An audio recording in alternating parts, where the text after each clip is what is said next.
right, here we are. We're live here at South Portland at the capped landfill megawatt and a half solar project. Is this Fortunat? It's a megawatt DC and 660 kilowatts AC. Cool. So I'm Fred, Revision Energy. This is co-founder engineer Fortunat Mueller. Thanks for joining us today, Fortunat.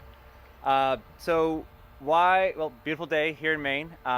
We're Indeed. bringing Fortunat out here into the field to talk about the project behind us, but not specifically the project, but more about how it ties into this distributed grid of the future concept that Revision Energy, we've done rooftop solar for people to help save their money on their electric bills for more than a decade.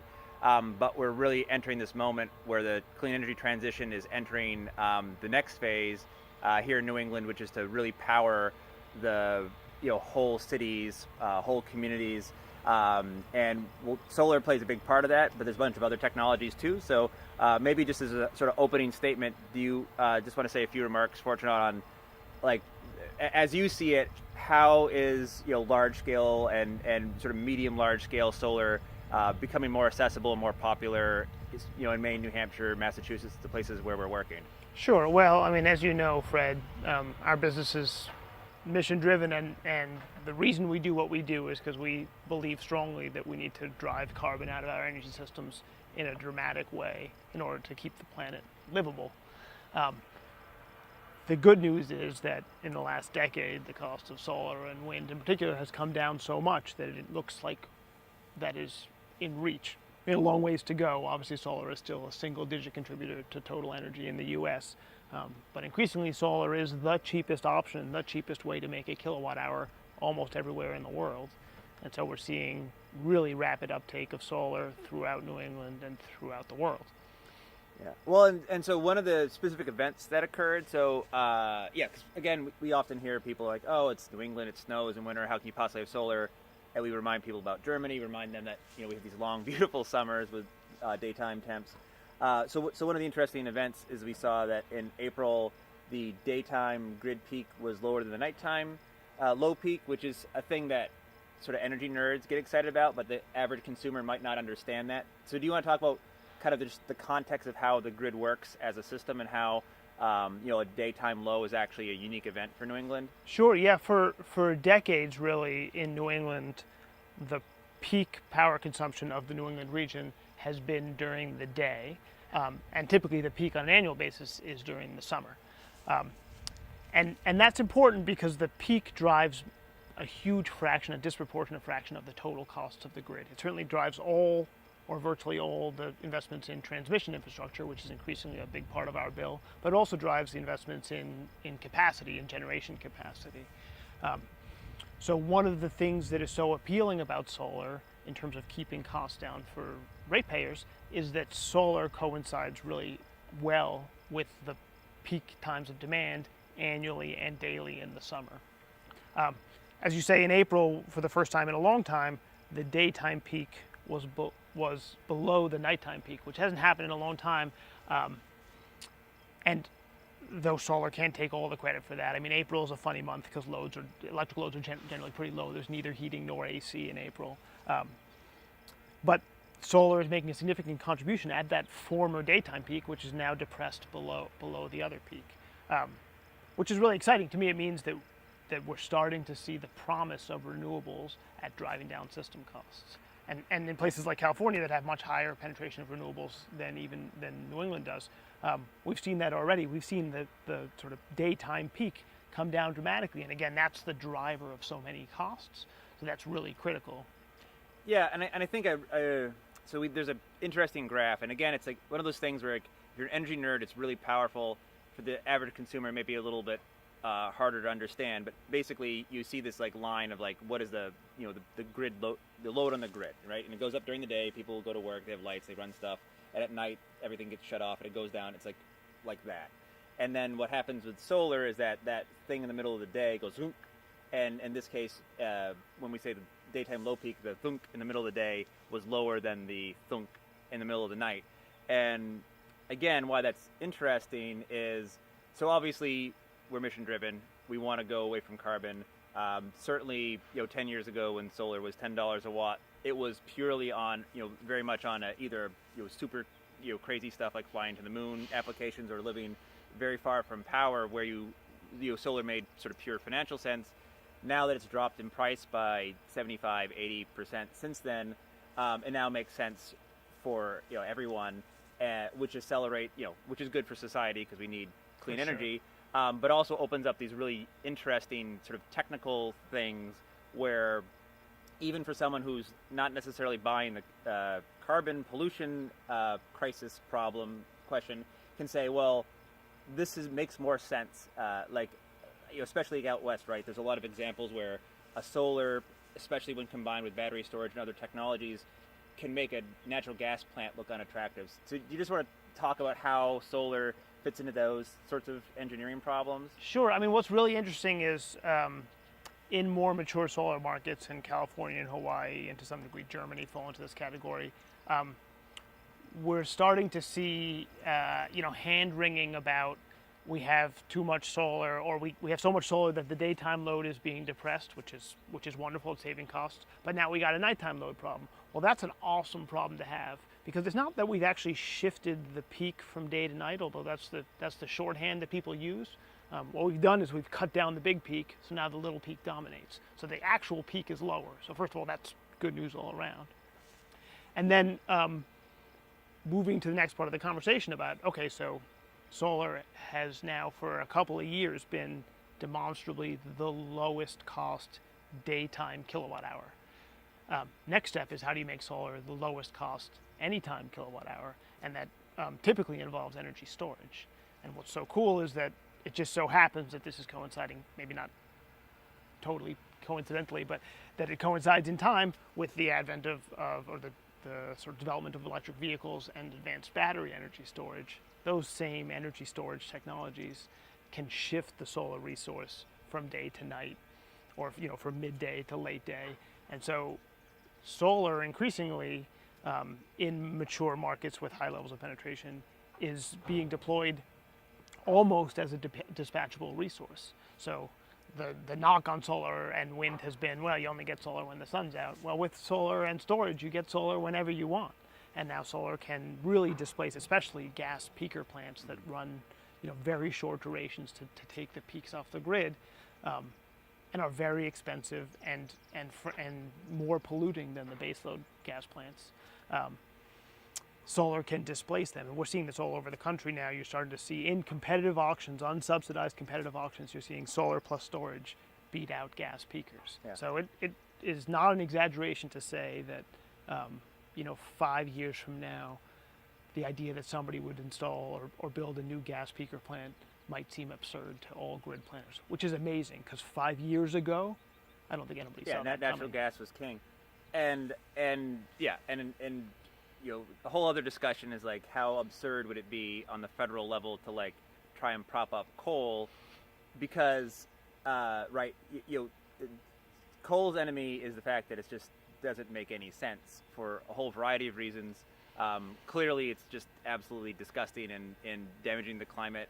Even if you don't believe in climate change, it puts mercury in the water and kills loons. And there's so many environmental problems. Where to even start? But you also have this sort of technological problem where the plants themselves don't integrate with this modern grid in the same way. You use the word dispatchable, and so one of the things that has changed about the modern grid, or the grid we're going to, right, is that instead of this massive centralized grid where everything sort of flows downstream to these end users, it's more like an Internet of Things kind of grid where there's much more bidirectional producer-consumer relationships. Is that sort of an accurate characterization? That's certainly the vision of the future grid that most people see, right? The thing consumers want from the grid are basically three things. They want reliable power. They want that power to be affordable. And increasingly, they want that power to be made in an environmentally responsible way. Well, it turns out that distributing the generation resources, throughout the service territory, whether it's on a house roof or on a landfill at the megawatt scale, it meets those three criteria more effectively than the old model, which is try to find some place that is depressed enough that they will tolerate a disgusting power plant, set it out there, and then build a bunch of giant power lines to bring that power to where it's needed. which is inefficient and expensive and dirty. As you say, it's interesting what used to be a knock on renewables, sort of the non-dispatchability of renewables, obviously creates a grid integration challenge, but it's certainly one that is being met and will continue to be met. And increasingly, sort of the way people talk about resources on the grid is not about dispatchable, but about flexible.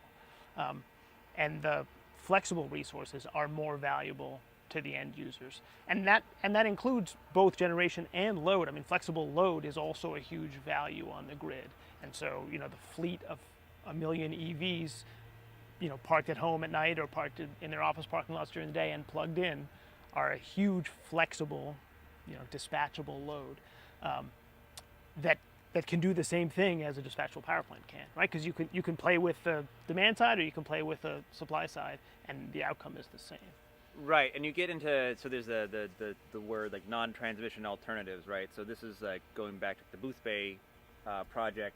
That was a pilot project where, my understanding, right, is that whole project was done for less dollars than it would have been to put in the traditional big backbone power line, and it used a variety of technology. Solar was part of it, batteries was part of it.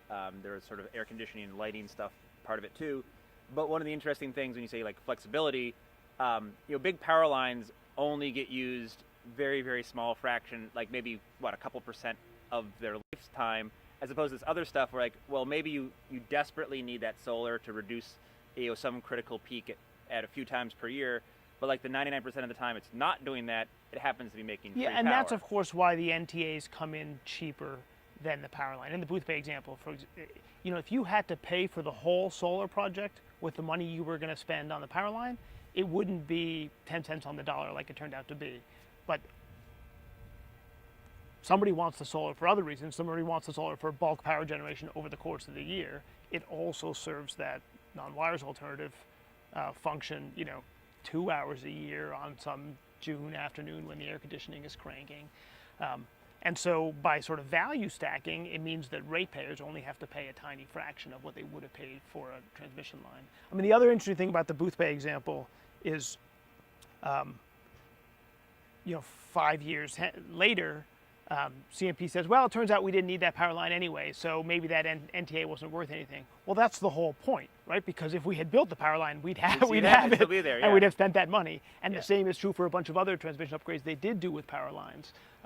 Turns out we don't need them because their load growth forecasts were, plainly irrational, even at the time. It's funny because I was just, this is sort of slightly off topic, but I just saw, for example, like the Turnpike Authority had been looking at building like this corridor, in Southwest Maine. Never got built. The recession happened, but they could have, right? So they could have, much like a highway, a big power line is a big piece of infrastructure, costs a bunch of money. They may not anticipate, that's built with a certain model. But if that model changes and something happens in the economy, in this case for this highway, I think it was like the recession. Like if that happens for the power and the power needs change from what there's predicted, then you've just wasted a bunch of money on a big power line, whereas the solar that's right has its value. And that's true even if the people doing the modeling are doing it totally in good faith and transparently. And as it turns out, the people doing the modeling have a strong financial interest in building more power lines. And so the modeling almost always shows load growth that doesn't materialize. And so, the quantity of ratepayer dollars that are wasted on infrastructure projects for the utility that are not necessary is staggering. And that's, of course, the job of the Public Utilities Commission and the Public Advocate to try to keep that from happening, but they're grossly outmatched by the utilities in terms of resources in that battle.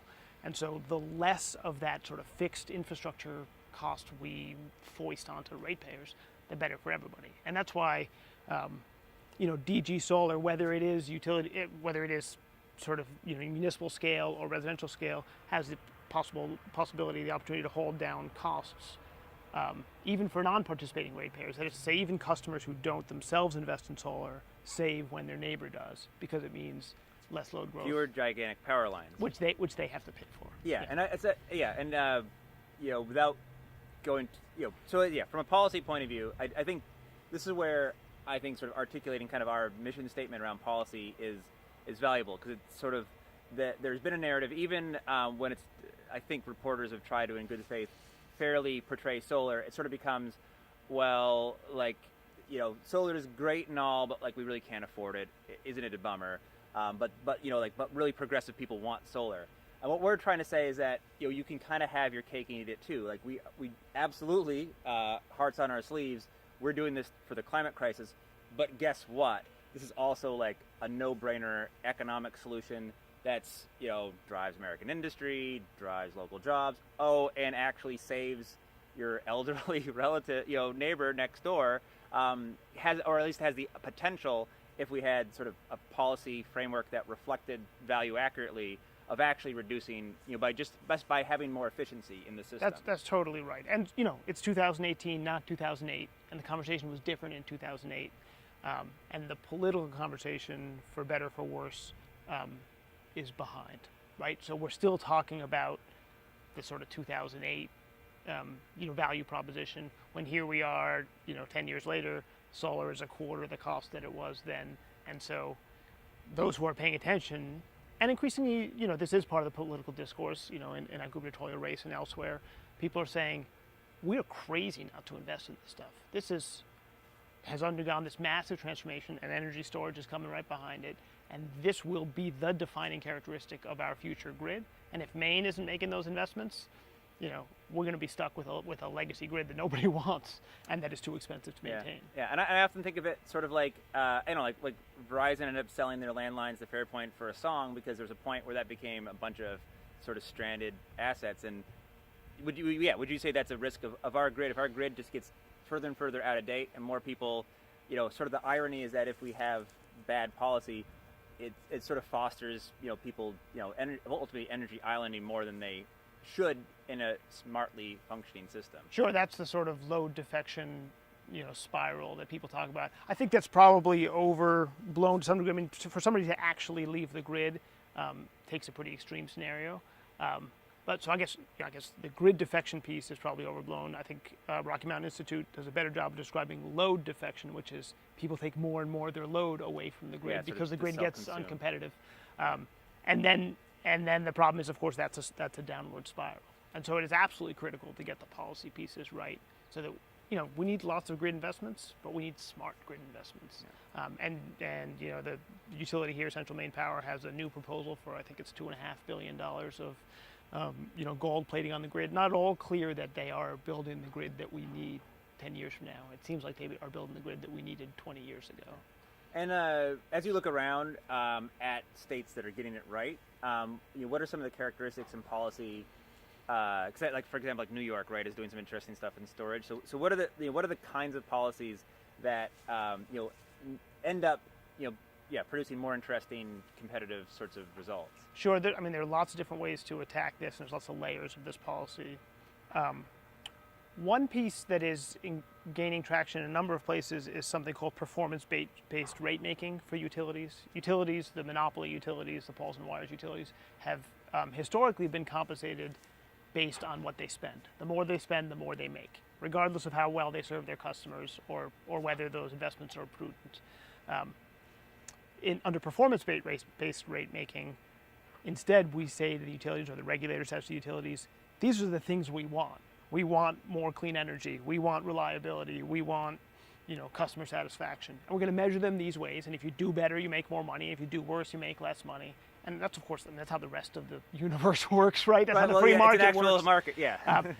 And so moving those principles into the utility space can really change the utility perspective. Because right now, if you are a utility shareholder, the best thing to do to make money is to build more poles and wires. And so you twist yourself in knots trying to make the case for more poles and wires, and to fight the things that are keeping us from having to build poles and wires, like DG, and like efficiency, and and so performance-based rate making is complicated, but many jurisdictions are starting to move sort of incrementally in that direction, and I think New England needs to get there too.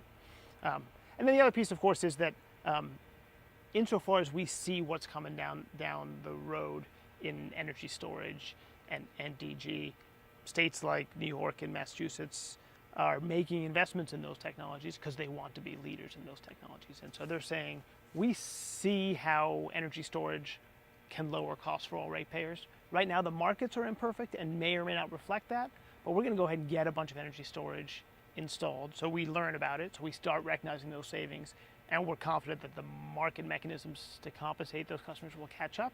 And in the meantime, they're compensating them sort of out of market, with rebates or with incentives or adders or whatnot. And there's a strong environmental justification for doing that, and there's a strong economic justification for doing that, because those systems add significant value to the grid. And so here in Maine, I think again thinking of some of these interesting applications of scale solar. So you had mentioned. So here we are in front of this lovely array. There's a large public works building over there. You said that was not actually built when this was originally constructed. Sort of the model of a project like this was talking to the city about banking. Because if there wasn't any load here, this would all go into the grid. There's a lovely neighborhood over there that would use the bulk of the power, or use the power up, and then those credits go to the city, and the city uses it sort of one step removed. However, when you have a load that's part of the city's package right next to it, that sort of changes the equation, and usually use the word demand charge. So that concept, right, is when a larger scale electricity consumers actually pay for kind of the amount of infrastructure they need at the most time they need it. Solar may have the ability to reduce that. So I guess it may be worth talking about that a little bit, just of sort of how it's not just about reducing kilowatt hours generally, but there's also, if you are smart and sort of design a system around the needs of people, extra value can be generated. Sure, and as you say, medium and large commercial customers pay a portion, in some cases a large portion of the electric bill, not on a volumetric basis, not per kilowatt hour that they use, but per peak kilowatt in any given month. So the highest 15 minutes of use in any given month. Now that's an incredibly crude way to design an electric rate, because it does not actually reflect the costs that customer imposes on the system as a whole. But it is the electric rates that we have, at least currently. And so solar historically and still mostly is offsetting the volumetric charge, right? So we are displacing kilowatt hours. But insofar as the sun is shining when the peak at the public works garage otherwise would have happened, probably that peak is no longer happening. And so whatever the second peak in that month is now setting the rate. If that one was also during the day, it's the third peak. And for businesses that are operating mostly during the day, the solar, especially in the summer months, can have a meaningful impact on that demand charge. If and when rates are more rationally designed, and that demand charge, for example, is only charged at the hours where there is actually a grid strain, that actually helps solar, or reflect better the value that solar brings, because solar tends to be peak coincident on a system-wide basis, even if you happen to be serving, say, a hotel where their peak is probably at night when customers come in and turn on the AC. Right. Yeah, and so the point is that, like, doing that, designing a system that reduces daytime peak to save extra money, that's good for everybody, right? So that it's good for the grid, it's good for the public grid, because it actually causes strain and wear and tear on the grid to get stressed out in the middle of the day. That's why you're going to see, we've had some hot days the last week. Usually it's right about this time of year we have the peak load. You see, you go to I remember, like, if you go to local Target, it says, like, reduced lighting today because of the grid. And there was a couple years ago where it was a super hot day, and like Funtown Splashtown blew up because there was so much load in that area. So it's good if, like, solar being nearby to those areas is actually super good. And right now, the mechanisms for designing that into the grid, there's some of them here, but they could be even better in a more rational system. So when electric rates reflect cost causation, in other words, when customers actually pay for the costs they impose on the grid, then it sends better price signals to customers of all types, whether it's just load or customer generators, to behave rationally. And the wonderful thing about that is, in that scenario, you want customers to try to game that rate, right? If we're charging based on the actual cost on the grid, if you can game the rate and lower your bill, that's great, because you're also lowering everybody else's bill. That's not where we are today in terms of rate making. And cost causation is only one of the things you want to reflect in rate making. It also needs to be understandable and actionable for customers, and certainly for residential customers. fully real-time electric pricing is probably not realistic, at least in the near term, because most customers are not sophisticated enough to respond. Whereas, for larger commercial users, larger industrial users, real-time electricity pricing is a thing that they already do. They respond to market signals and they turn off the lights at Target, or they slow down the sawmill for a few hours, and it's worth it to them because they're not buying expensive power. They're buying cheap power in the off-peak instead. Increasingly, to sort of unlock the demand flexibility we talked about previously, you need to send those market signals to all customers, because we don't have a grid anymore that is like 5 big power plants and 5 big users, and then 1 or 2 lights in each of our houses, right? We have tons of demand spread over all of our houses. We got EVs plugged in all over the place. You got way more electronics in your house than you did 40 years ago. And we have distributed generation located around the grid. Now we need to build a system that sends accurate price signals to all those market participants so that they do the smart thing for themselves, which is also the smart thing for the grid as a whole. And that's the future of the grid, and I think everybody gets that that's the future of the grid. There's some disagreement on how to get there, and certainly the sort of incumbent entrenched interests are trying to get there as slowly as possible, because they got a pretty sweet gig where they are. Yeah, people pay forever. Building power lines and milking their customers for it. Yeah, and you think about right now the behavior of like turning the lights on and getting billed is like so removed in time, it can be hard to understand how your usage affects your bill. But when you start getting smart devices that are saying, hey, if you turn your water heater off right now and wait until you get home, you'd save $1. Do you want to do that as like a push notification on your phone? Sure, and it's just empowering the consumer. And my opinion is that 2% of residential customers are interested in interacting with their energy at that level, but another 95% would be happy to do it if it happened transparently in the background. Increasingly we're installing residential home battery systems with solar projects for the resiliency benefit, right? So as a generator replacement, when the power goes out, you still have some power if you have a battery. Well, that battery, again, is sitting in the basement all year long doing nothing else. Well, that battery can be smart enough to take a pricing signal and say, oh, I'll carry the house for a couple hours because the electric price is high. Okay, now I'll export because the electric price is low.